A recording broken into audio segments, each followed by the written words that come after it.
impossível se fazer qualquer tipo de gestão sem prevenir infecção. E por que era importante naquele momento? Primeiro, porque tínhamos baixo número de casos. Segundo, porque esta doença, ela entrou, diferente de outras doenças infecciosas, ela entrou pelos ricos. Ela era uma doença que no início ela estava no Einstein, ela estava no Sírio, ela estava no Leblon, ela estava na Barra da Tijuca, ela estava em Ipanema. Ela não estava no povão. Quando ela entrasse nas pessoas que estão nas áreas de exclusão e essas pessoas viessem em direção ao Sistema Único de Saúde, esse sistema tinha que ser preparado e redimensionado. Então, naquele momento, fundamental que se fizesse uma fala una de prevenção de todos os brasileiros e se fizesse isolamento. 3 pilares. Vamos preservar a vida. Essa doença, quem não valoriza a vida em primeiro lugar tem dificuldade com ela. O segundo pilar, SUS, para poder fazer isso como meio, com as inúmeras ações que fizemos. E o terceiro pilar, ciência. Então houve, permita-me simplificar, e pergunto se é isso mesmo, discordância de sua posição com a do presidente da República. Sim, senhor. Eu sou médico, senador. Eu não tenho... Naquele momento ali, era uma decisão eu fiz aqui no início, o presidente falou que a testemunha tem que falar a verdade. Só se promete, juro, prometo. Jurei na minha formatura. Jurei quando tomei posse como deputado federal defender a Constituição, o princípio da vida. Ali não era uma situação de diferenças políticas, de um princípio. Lhe prescrevo porque tem um benefício. Vou correr o risco para atingir o benefício. Se você não tem qual é o risco, se você sabe o risco, mas não sabe o benefício, você cai no princípio filosófico da medicina de Hipócrates, que é non nocere, não se pode ser mais nocivo sem essa relação risco-benefício, não se prescreve. Então, sempre baseado no que eu tinha de melhor a oferecer para o meu país. Como médico, como cidadão, como pessoa que estava ali com a melhor equipe de saúde pública da história daquele ministério. A única coisa em relação à cloroquina que o Ministério da Saúde fez, após consulta ao Conselho Federal de Medicina e aos conselheiros todos ad hoc do Ministério, era para o uso compassivo. O uso compassivo é uma utilização que se faz quando não há outro recurso terapêutico para os pacientes graves. A cloroquina é uma droga que, sim, para uso indiscriminado, sem monitoramento, a margem de segurança dela é estreita. Então, ela também não é um medicamento, não é aquela coisa assim, se bem não faz, mal também não faz. Ela é um medicamento, como todo medicamento, ela tem uma série de reações adversas, ela tem uma série de cuidados que tem que ser feitos, e a automedicação com cloroquina e outros medicamentos poderia ser muito, muito perigosa para as pessoas. Porque a cloroquina nos é produzida regularmente para uso a que se convém, que é malária, ao lúpus, pela Fiocruz. E nós tínhamos já a quantidade necessária para aquilo que ela se presta. Ela não é um medicamento difícil de ser comprimido, é uma produção relativamente simples, não havia necessidade, nós tínhamos um estoque muito bom de cloroquina para atravessarmos aquele momento no que dizia respeito ao que ela necessitava, mesmo que usássemos para os pacientes de ambiência hospitalar. Mas ele recomendou em algum momento alguma providência para que aquelas estimativas não se concretizassem? Não, aquilo dali ficou como uma coisa assim. Tem outras pessoas que também falam outras coisas, enfim, não foi aquilo que foi capaz de unir. E que isso vai acabar, não escuta a ciência. Quem eram essas pessoas a que Vossa Excelência se referia? Olha, senador, eu, por exemplo, testemunhei várias vezes reunião de ministros onde o filho do presidente, que é vereador no Rio de Janeiro, estava sentado atrás, tomando as notas da reunião. Eles tinham constantemente reuniões com esses grupos dentro da presidência. O ministro da Saúde é um ministro que ele é convocado pelo presidente para conversar, ele é chamado para conversar, ele é chamado para prestar suas explicações.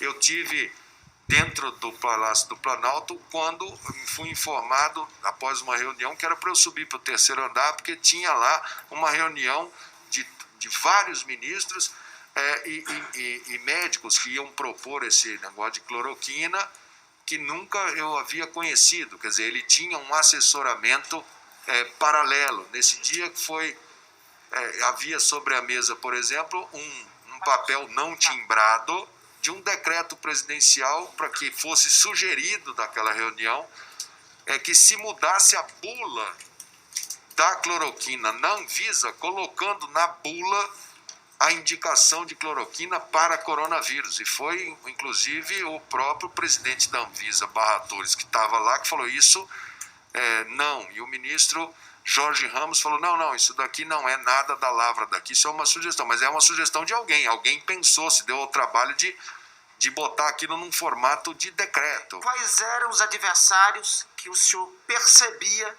no governo, as medidas que propunha para o enfrentamento da pandemia? Vossa Senhoria disse que teve uma reunião no Palácio do Planalto, que estava o filho do presidente sentado a uma mesa e outros interlocutores. Vossa Senhoria só poderia declinar qual dos filhos do presidente estava presente, qual o papel dele nessa reunião e dos demais que estavam, que eventualmente se opunham às suas diretrizes?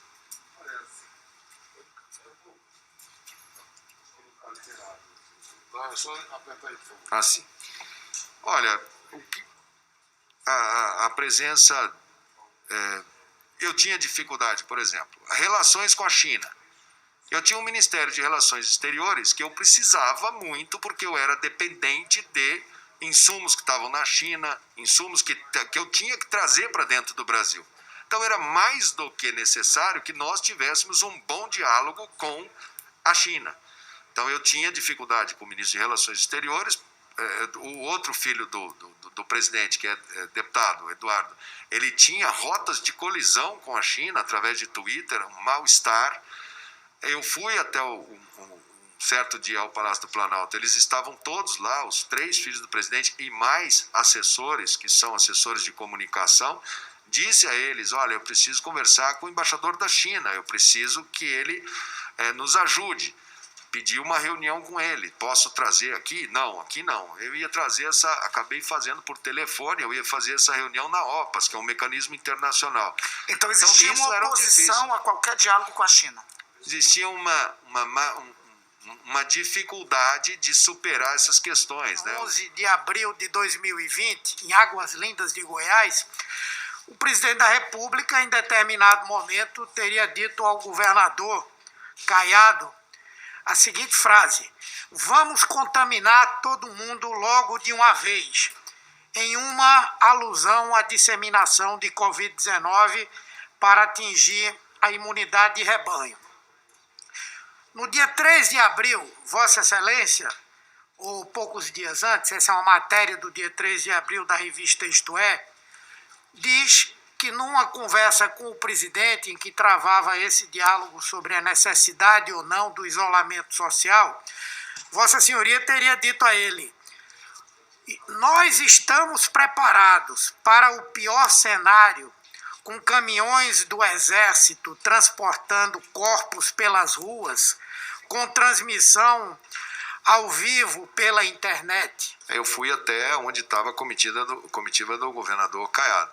Quando ele volta de lá, ele vai em direção para dar um abraço ao governador Caiado e fala essa frase em tom de brincadeira, não é uma coisa, fala em tom de vamos contaminar logo todo mundo. Eu usei essa figura de linguagem porque o secretário Wanderson tinha dito numa coletiva que a próxima normativa técnica que ele ia dar era exatamente sobre sepultamento.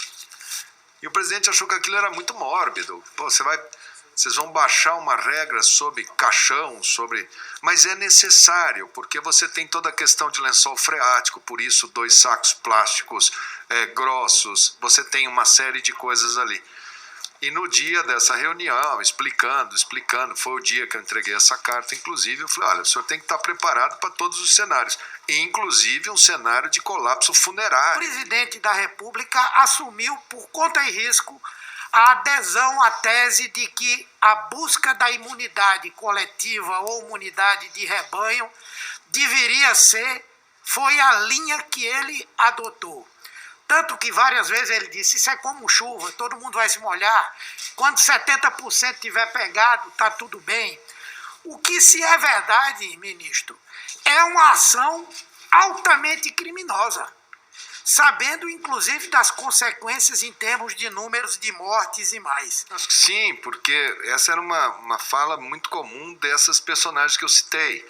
Eu me lembro que eles se apropriaram de um estudo feito sem muita técnica científica, uma constatação. Eles falaram assim, os doadores de sangue de Manaus, logo depois da primeira onda, saiu, eu não me lembro onde se foi publicado, mas enfim, de que mais de 50% teriam anticorpos contra a doença. E que, portanto, já estaria muito próximo do fim, ainda em junho, julho do ano passado. Olha, se Manaus 50%, a impressão que eu tenho era que era alguma coisa nesse sentido. A principal convencimento, mas eu não posso afirmar, você tem que perguntar a quem de direito, mas que era um entendimento assim. As pessoas vão contra isso porque moram em favela, porque estão aglomerados, porque não tem esgoto, porque o brasileiro vai se contaminar e vai morrer só quem tem que morrer, só está morrendo idoso, e embarcaram nessa teoria. A impressão que eu tenho é que isso pode ser, mas não saberia, a não ser que alguém informe da cloroquina. Então ela pegou do Goodman. Quem quis alterar a bula? Ah, sim. A questão da bula foi uma reunião, eu saindo de uma reunião de ministros, num dia que eu iria ser demitido naquela segunda-feira, eu fui demitido na outra semana, portanto, 10, 12 dias antes de eu ser demitido, aonde na reunião, todos sentamos lá, eu cheguei, sentei, havia um papel em branco, mas sem papel timbrado, sem nada, à frente de todos da reunião, que era uma minuta, uma sugestão de minuta. Eu perguntei, mas estava o ministro Jorge Ramos, eu falei, mas ministro, isso daqui é um decreto para quem? Para o presidente? Ele falou, não, isso daqui não... pensaram aí, mas isso aqui está fora de questão, eu já falei que juridicamente isso aqui não existe e tal, e foi a única coisa que eu... Mas existia, alguém teve essa ideia, eu não saberia dizer para Vossa Excelência quem teve, mas isso aconteceu, e foi quando o presidente da Anvisa falou, olha, não pode, isso não pode, isso não tem... Eu acho que alguém... Imagino até que deva ter sido alguém externo que vem para essas reuniões sem saber como é que funciona, até a competência do próprio gabinete, do próprio presidente. Acho que deve ter sido alguma coisa nesse sentido.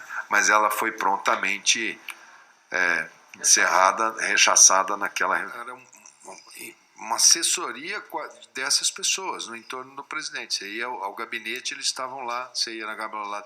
Nunca os vi conversando com laboratórios especificamente, mas tinham um alto grau, eles que preparam essas lives, essas coisas, e era por ali que eles comunicavam, quase como se eles fossem o mundo virtual, preparassem para o mundo virtual e para o mundo real. Me lembro que quando o presidente fez a famosa fala dele à nação, chamando de gripezinha, no dia seguinte teve reunião de ministros. Nenhum ministro sabia que ele faria uma fala, convocaria horário de rádio e televisão para as 8 horas da noite. Uma surpresa para todos.